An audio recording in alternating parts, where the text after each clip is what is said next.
নমস্কার। এই পৃথিবীর ৩০% মানুষ অন্যের মতো হওয়ার চেষ্টায় ব্যস্ত। ২০% মানুষ অন্যের মতো না হতে পেরে হতাশা নামক ঢালে তাদের সুখ যাচ্ছে অস্ত।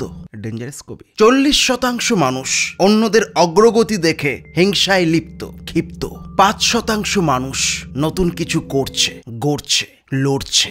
বাকি ৫% মানুষ নেশার জগতে কিছু কাল থাকার পর এখন মানসিক ভারসাম্যহীন। এই যে আঁকড়াটা বললাম, অঙ্কটা শোনালাম, এটা আমার ভাবনা, আমার অঙ্ক, আমার লজিক। এবার বিষয় হলো, যে মেয়েটি, যে বৌদিটি, যে কাকিমাটি, যে পিসিমাটি, যে দিদিমাটি তার বয়ফ্রেন্ড বা হাজবেন্ডকে মোবাইল ক্যামেরাম্যান করে প্রত্যেক দিন কন্টেন্ট ক্রিয়েশনের নামে একাধিক নোংরা ভিডিও সোশ্যাল মিডিয়াতে ছড়াচ্ছে, এটা তাদের অঙ্ক, তাদের ভাবনা, তাদের লজিক। এবার আপনার মাথায় প্রশ্ন আসতে পারে, এগুলো করে এই যে পশ্চাৎ দেশ দেখাচ্ছে, বক্ষযোগল দেখিয়ে ক্রমাগত ভিডিও বানাচ্ছে, এক কথায় শরীরকে এক অন্যভাবে বিক্রি করছে, এদের বাড়ির লোক কিছু বলে না? পাড়া প্রতিবেশী একটু দূরে রাখলাম। এই সকল কন্টেন্ট ক্রিয়েটাররা আদতে তা নয়, হাতে মোবাইল নিয়ে ক্যামেরাটা অন করে দিলাম আর আমি কন্টেন্ট ক্রিয়েটার হয়ে গেলাম, আপনি হয়ে গেছেন। এই ধরনের নোংরা ভিডিও যারা বানায়, যারা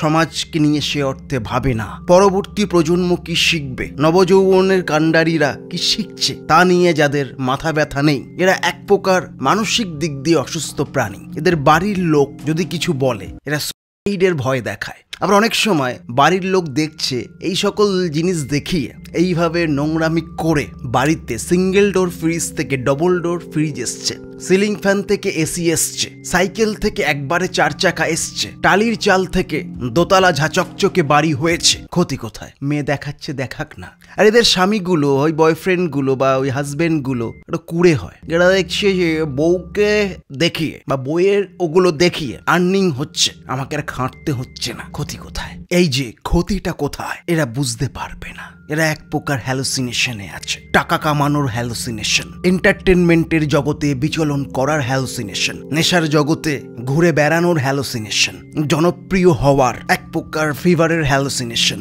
এরা বুঝতে পারবে না। যেরকম যে ছেলেটি মাদক আসক্ত, সে বুঝতে পারছে না সে নিজের কি ক্ষতি করছে, সে বুঝতে পারছে না সে তার পরিবারের কি ক্ষতি করছে, সে বুঝতে পারছে না সে তার ভবিষ্যতের কি ক্ষতি করছে, সেরকম যে সকল হাজবেন্ড ওয়াইফরা কন্টেন্ট ক্রিয়েশনের নামে সোশ্যাল মিডিয়াকে ক্রমাগত গন্ধ করছে, নোংরা করছে, তারাও বুঝতে পারবে না। বুঝতে পারলেও স্বীকার করবে না, টাকার জন্য, জনপ্রিয়তার জন্য। আর আপনি ভাবছেন এরা এইসব করে জনপ্রিয় হচ্ছে, আর আপনি এত কঠিন স্ট্রাগল করেও কিচ্ছুটি করতে পারছেন না। তাহলে আপনি সেই ২০% মানুষের মতো অন্যের মতো না হতে পেরে আপনার সুখ, শান্তি, হতাশা নামক খালে অস্ত যাচ্ছে। নিজের মতো হওয়ার চেষ্টা করুন। যারা আজকে উঠছে তারা কিছু কাল পর উড়ে যাবে। আপনি লড়তে থাকুন, আপনার ভাগ্যের চাকা ঠিক ঘুরে যাবে। নোংরা কন্টেন্ট ক্রিয়েটার যে এরিয়াতে আছে, সেই এরিয়ার পুলিশ প্রশাসন কেন কোনো স্টেপ নিচ্ছে না নিজের থেকে? এবার আপনি হয়তো বলবেন এটা পুলিশের কাজ না। আমার ছোট্ট মনে খুব ছোট্ট একটি প্রশ্ন,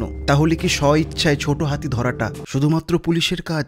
ভালো থাকবেন, পুলিশ এবং সরকারের বিরুদ্ধে কোনো কথা বলবেন না, এই অনুরোধটুকু রাখবেন। আর যদি আপনি পার্টি করেন তাহলে ঠিক আছে, বলুন। তবে যাদের সে অর্থে কোনো ভিউজ নেই, নিউজ নেই, আপনাদের ভাষায় ফিউজ নেই, যদি সম্ভব হয় মাসে একদিন তাদের পাশে থাকার চেষ্টা করবেন। আমরা প্রত্যেক দিন আছি।